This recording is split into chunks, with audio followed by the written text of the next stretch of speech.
seorang ibu rumah tangga yang harusnya menjadi guru di lingkungan keluarganya untuk anaknya, tapi justru ikut terlibat ibu dalam peredaran gelap narkoba, menjadi kurir narkoba. Jadi mereka melatih ibu-ibu itu untuk yang seperti saya bilang tadi, industri rumahan. Jadi ibu-ibu itu dilatih, diberdayakan supaya mereka bisa membuat suatu usaha sendiri. Berdasarkan data dari Pengadilan Agama Donggala, kasus perceraian di Kabupaten Donggala itu 80% akibat dari narkoba. Tuhan boleh, sentuhan boleh. Jadi yang situ mana diajarkan mana bisa dipegang orang lain, di mana area tubuh itu kan kalau sambil anak-anak kan suka sambil menyanyi. Iya, betul. Jadi sambil menyanyi itu mereka diajarkan apa yang boleh disentuh oleh orang lain, apa yang tidak boleh disentuh, yang hanya boleh dia sendiri. Assalamualaikum warahmatullahi wabarakatuh. Halo Sobat BNN, kembali lagi di podcast BNN Kabupaten Donggala. Hari ini BNN Kabupaten Donggala kedatangan narasumber yang sangat luar biasa sekali.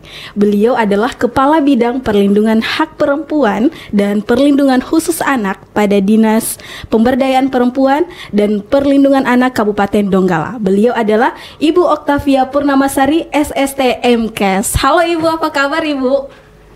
Alhamdulillah, kabar baik. Luar biasa Ibu ya. Ibu bagaimana kesehariannya sebagai Ibu Kabid? Baik, kesehariannya kalau saya di Dinas Pemberdayaan Perempuan dan Perlindungan Anak, khusus bidang perlindungan hak perempuan dan perlindungan khusus anak. Jadi kegiatan kami di bidang kalau di sana itu kan kita ada 3 bidang. Iya. Jadi bidang 3, kalau di bidang saya itu ada bidang namanya bidang 3. Jadi situ kegiatan kami adalah khusus untuk penanganan kasus-kasus kekerasan terhadap perempuan dan anak. Jadi ketika ada kasus yang masuk, kami akan turun mendampingi korban. Oh, itu khusus pada bidangnya Ibu sendiri ya, Bu? Masih banyak sih kegiatan yang lain. Kalau mengenai tugas pokok dari Dinas DP3A ini apa saja Ibu ya? Baik, di kami itu ada 3 bidang. Bidang pertama yaitu bidang kualitas hidup keluarga. Di situ kalau di bidang itu kegiatannya mereka untuk pengarus utamaan gender. Kemudian ada pembinaan untuk kelompok industri rumahan, itu kegiatannya. Jadi mereka yang memberdayakan perempuan-perempuan untuk mengelola industri rumahan. Kemudian di bidang 2 yaitu bidang pemenuhan hak anak. Di situ program kegiatannya itu yang sekarang lagi kita sementara pacu, yaitu untuk Donggala menuju Kabupaten Layak Anak. Karena terus terang dari beberapa kabupaten ada yang tidak ramah anak ya? Maksudnya sudah banyak kabupaten yang di Sulawesi Tengah yang sudah masuk KLA. Tinggal ada, kalau tidak salah ada 4 kabupaten, termasuk salah satunya itu Donggala belum mendapatkan predikat Kabupaten Layak Anak. Tapi insya Allah yang tahun ini kita kemarin berusaha, kita mendapatkan nilai Pratama. Pratama. Tapi penghargaannya itu nanti kita dapatkan di tahun depan, karena penilaiannya tahun ini, tahun depan dia diberikan penghargaannya insya Allah. Nanti kami berusaha tahun depan lagi supaya bisa maju ke Madya. Kalau memang bisa kita loncat ke India, alhamdulillah, karena masih banyak beberapa poin yang harus kami capai. Untuk mencapai kategori Pratama itu tadi. Iya, dari Pratama ke Madya nanti kan. Iya. Karena itu memerlukan kerjasama dengan beberapa lintas OPD. Beberapa OPD yang terkait termasuk kemarin BNN. Karena kan kita data-data anak kayak kalau di BNN itu data narkoba, anak yang sudah direhab berapa orang dan lain-lain. Itu memerlukan kerjasama. Saya sempat buka beberapa hari yang lalu data Simfoni PPA. Dari data tersebut saya dapat Bu, ada sekitar 20.316 kasus yang sudah tercatat. Mungkin kasus yang sudah tercatat itu kasus seluruh Indonesia mungkin Ibu ya. Saya lihat di situ 63,1% korbannya itu adalah anak-anak. Bagaimana Ibu menanggapi hal ini? Iya baik.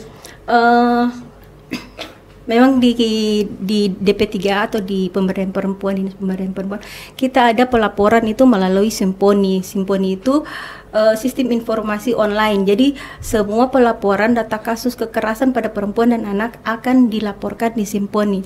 Untuk Donggala sendiri, untuk kasus kekerasan pada perempuan dan anak tahun kemarin itu ada 49 kasus. Sepanjang tahun ini Bu sudah tahun kemarin. Oh, tahun kemarin. Tahun kemarin 49 kasus. Dari 49 kasus itu ada 6 kasus KDRT. Sisanya itu kasus anak, termasuk kekerasan seksual pada anak dan kekerasan psikis. Dari kasus-kasus yang terdata itu Bu, apakah ada sangkut pautnya dengan akibat melakukan penyalahgunaan narkoba atau bagaimana Bu? Iya, ada.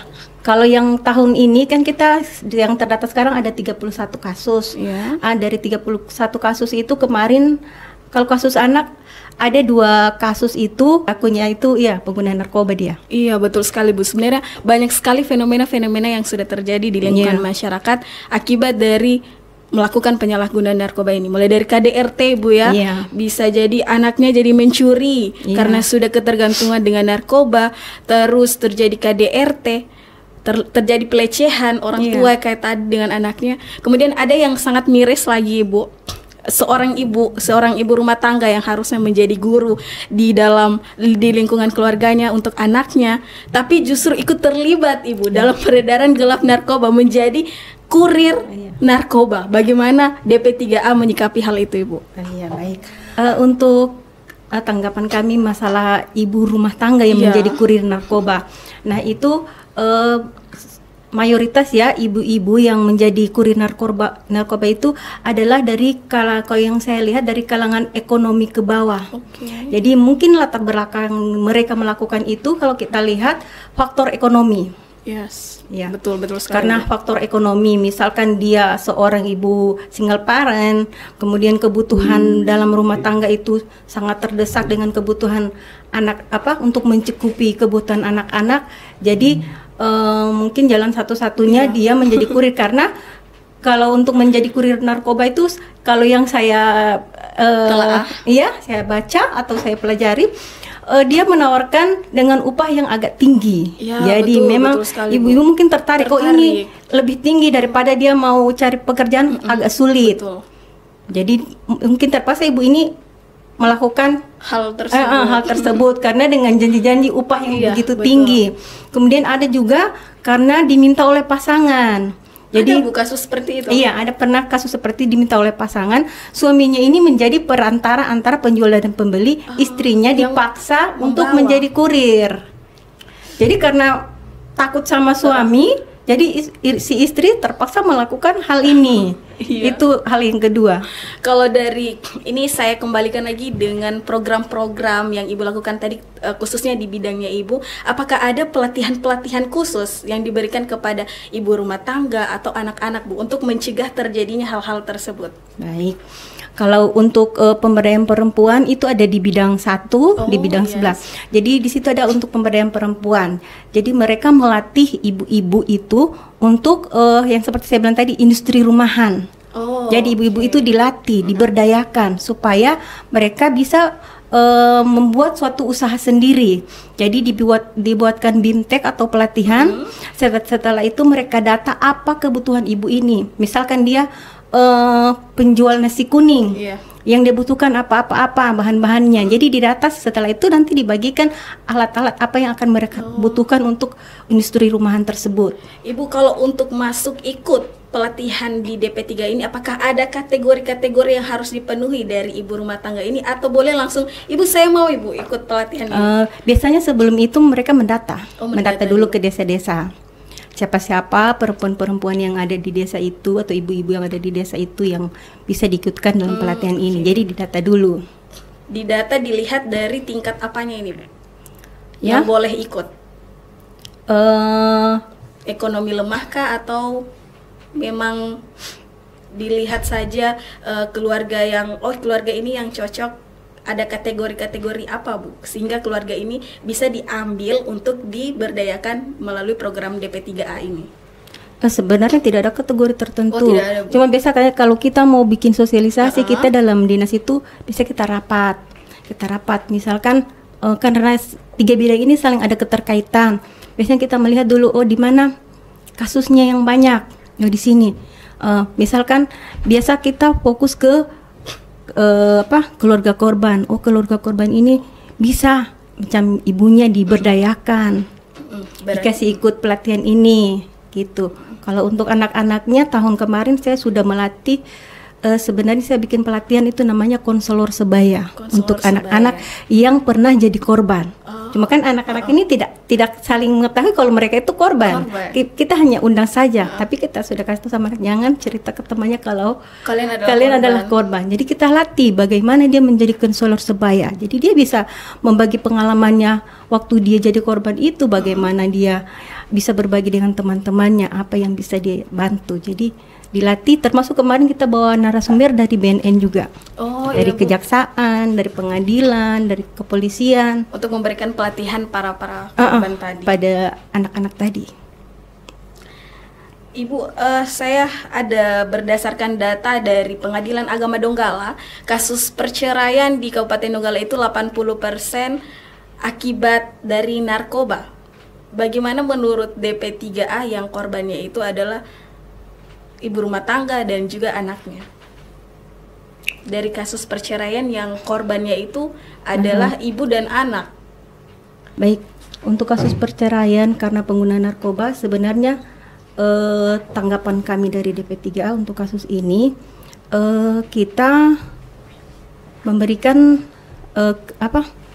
pengetahuan kepada ibu-ibu tentang bagaimana sebenarnya di sini kita memberdayakan ibu-ibu, bagaimana kita memberikan atau meningkatkan pemahaman ibu-ibu atau pengetahuan ibu-ibu bagaimana untuk tentang narkoba, supaya ibu-ibu itu lebih, karena kan kita tahu bersama ibu ini adalah orang tua yang paling lebih dekat dengan anak-anaknya. Betul sekali, Bu. Iya.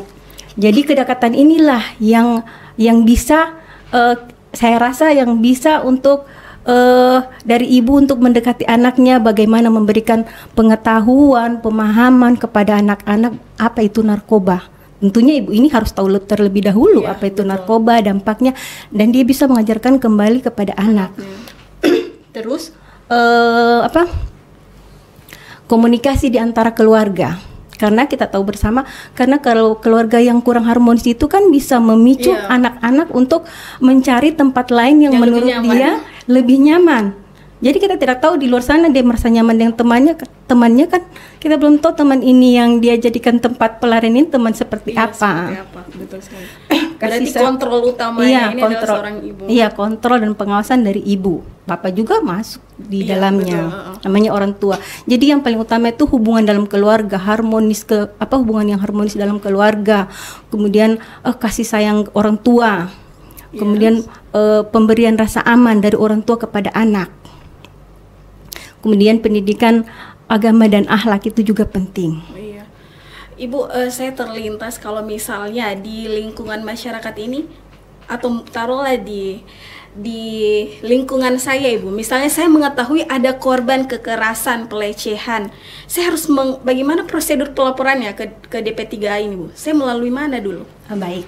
Untuk prosedur pelaporan, kalau di bidang saya, kami itu sudah punya Satgas PPA, Satgas Perlindungan Perempuan dan Anak, yang kami bentuk di desa-desa. Itu sudah sekitar 20-an lebih kami bentuk dan sudah kami latih tahun kemarin. Tahun kemarin itu ada 2 angkatan kami latih.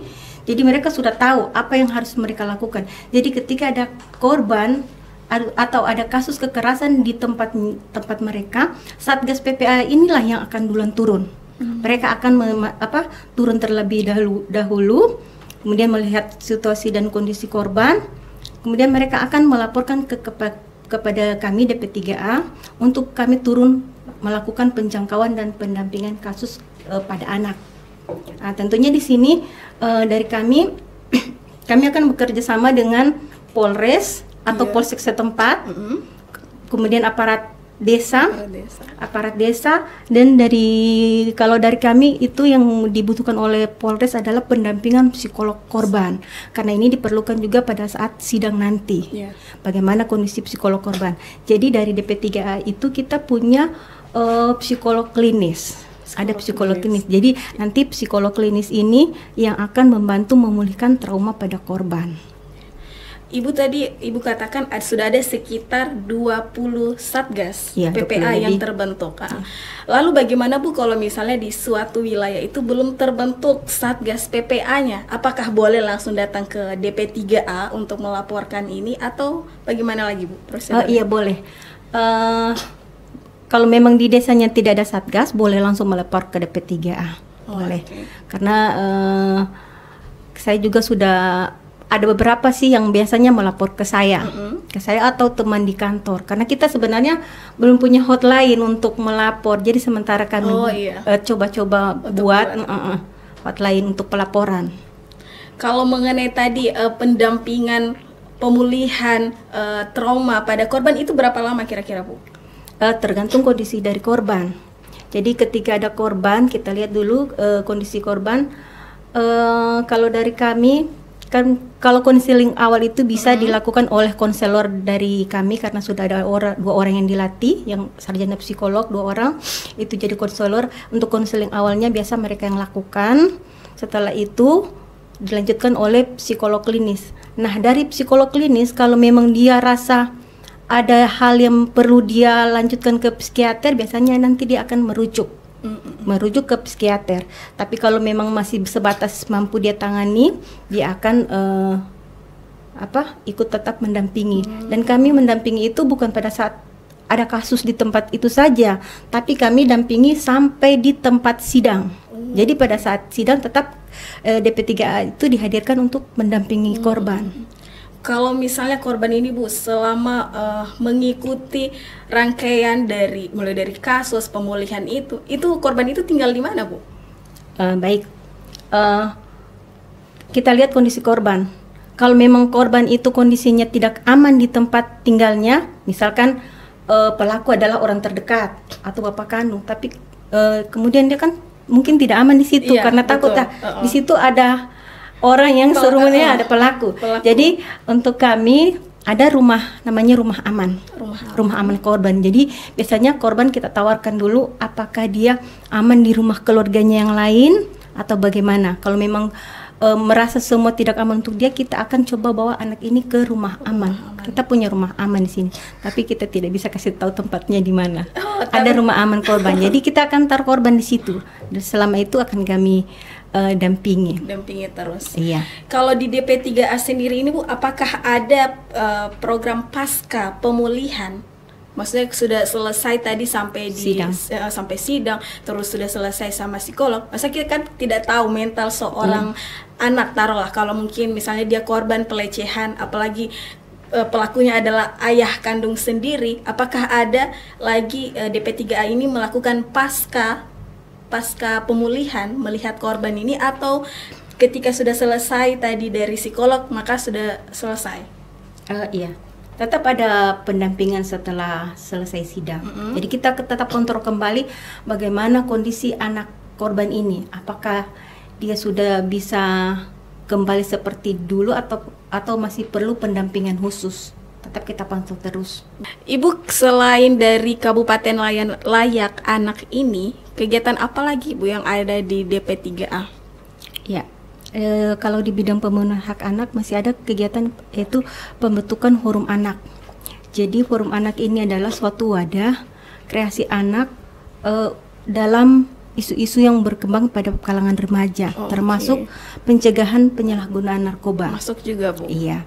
Jadi di sini mereka ada forum anak kabupaten yang mereka sudah pilih dari berbagai sekolah. Oh iya, saya ingat Bu. Adik saya ikut salah satu itu Bu, forum anak. Kemudian yang sekarang sementara kami ini di forum anak desa. Ya, jadi ada juga forum anak desa. Forum anak desa itu sebenarnya kan di Kabupaten Donggala ini ada beberapa desa, 168 kalau tidak salah. Jadi untuk mencakup itu dalam 1 tahun kayaknya belum bisa, jadi kami bertahap. Iya, ada masih beberapa forum anak yang terbentuk. Insya Allah tahun depan akan kami tingkatkan lagi. Kemudian ada juga namanya Puskesmas Ramah Anak. Puskesmas layak anak. Puskesmas yang ramah anak. Itu Puskesmas Ramah Anak, Sekolah Ramah Anak juga ada. Oh, ternyata banyak juga ya program-program yang ada di DP3A ini. Kalau yang yang apa tadi Bu, yang memberikan pelatihan kepada remaja-remaja itu bentuk pelatihannya seperti apa itu Bu? Itu untuk pelatihannya mereka ini dilatih untuk konvensi hak anak. Oh, konvensi hak anak. KHA itu. KHA. Pernah dilakukan di Dinas DP3A di aula. Mereka diundang, forum-forum anak ini diundang untuk dilatih. Pelatihannya itu berapa hari Bu? Kemarin pelatihannya 1 hari. 1 hari saja. Kadang juga dilatih biasa diundang di provinsi tapi kalau diundang di provinsi itu perwakilan dari forum anak. Iya. Tidak semuanya ikut. Iya, tidak semuanya ikut. Berarti hanya kayak memberikan bimtek materi begitu Bu ya? Iya. Bahkan setiap tahun kalau di Hari Anak, Hari Anak Nasional itu mereka meminta utusan dari forum anak kabupaten untuk ikut lomba. Oh, ada. Iya, ada. Kalau di BNN ada juga Bu, remaja teman sebaya. Jadi di situ dimana membentuk remaja supaya tangguh, berani menolak narkoba ini, gitu. Dia juga diberikan pelatihan kurang lebih 5 kali kayaknya Bu, kurang lebih 5 kali. Dalam pelatihan itu diajarkan bagaimana remaja itu cara menolak. Supaya kalau ada ajakan dia langsung dengan tegas mengatakan tidak. Iya, seperti itu. Oh, berarti hampir sama dengan iya. Berarti hampir sama dengan program kami. Iya. Kalau untuk sosialisasi kekerasan pada anak, saya kemarin ambil di SD. Oh, di SD. Kenapa saya ambil di SD? Karena berdasarkan data-data kasus kekerasan yang masuk itu, bahkan ada anak korban itu yang masih SD kelas 4 yang jadi korban. Jadi karena sini anak-anak SD itu kan belum mengetahui apa itu kekerasan. Jadi mereka masih belum terlalu paham. Jadi ketika ada yang mengajak, iya betul, mereka iya saja. Jadi kita sosialisasikan kepada anak-anak apa itu kekerasan, terus bagaimana caranya menolak ketika ada orang lain yang mengajak. Iya. Termasuk bagaimana cara mereka berpakaian, sampai ada lagu-lagu yang kami ajarkan. Kalau anak-anak kan suka lagu tuh. Seperti apa itu Bu lagunya? Lagunya namanya itu Sentuhan Boleh. Sentuhan boleh, sentuhan boleh. Jadi yang mana diajarkan mana bisa dipegang oleh orang lain. Di mana area tubuh itu kan kalau sambil anak-anak kan suka sambil menyanyi. Iya, betul. Jadi sambil menyanyi itu mereka diajarkan apa yang boleh disentuh oleh orang lain, apa yang tidak boleh disentuh. Yang hanya boleh dia sendiri. Iya. Berarti kayaknya kalau untuk mau memperdayakan perempuan, kayaknya lebih harus mengedukasi ibunya ini bahwa memberikan edukasi kepada anak sejak dini mengenai tentang bukan hal yang tabu dan organ reproduksi. Organ reproduksi bukan hal yang tabu, karena kayak tadi Ibu bilang justru korban terbanyak itu adalah anak SD. Karena mereka belum paham, jadi disentuh dia pikir tidak apa-apa juga. Iya. Kemudian ajarkan mereka berani untuk mengatakan tidak, berani melapor ketika berani melapor ini yang sangat Bu. Iya. Karena pasti dia merasa kayak takut nanti saya dimarah mamaku ini mungkin. Ada rasa malu. Ya malu, terus biasanya kan dibujuk oleh pelaku. Betul, sudah diancam. Iya, betul sekali. Kalau kakak-kakak kameramen di belakang mungkin ada pertanyaan mau diajukan kepada Ibu Kabid DP3A terkait apa mungkin Kak yang masih mengganjal. Oh iya, mungkin tadi ada saya perlu tambahkan terkait Desa Ramah Perempuan dan Peduli Anak. Tadi kan belum saya bahas. Itu di program di bidang saya. Jadi saya punya program itu dari program dari kementerian, namanya Desa Ramah Perempuan dan Peduli Anak. Ramah perempuan artinya berarti tidak ada kasus kekerasan di desa itu. Ya, betul. Tidak ada kasus kekerasan, kemudian peduli dengan anak-anak, kemudian termasuk di dalamnya anak-anak tidak ada narkoba. Jadi saya rasa di sini kita bisa kerjasama. Iya, semoga kita nanti bisa bersinergi, Bu. Iya, karena kan kalau dari BNN kan programnya Desa Bersinar, bersih dari narkoba. Berarti bersinar narkoba bisa juga peduli dengan perempuan dan anak. Betul sekali, Ibu. Ini saya juga tadi saya lupa. Kalau tadi programnya Ibu yang Desa Ramah Anak, Ibu ya? Desa Ramah Anak, Ramah Perempuan dan Peduli Anak. Itu pelatihan yang diberikan kepada keluarga seperti apa, Ibu?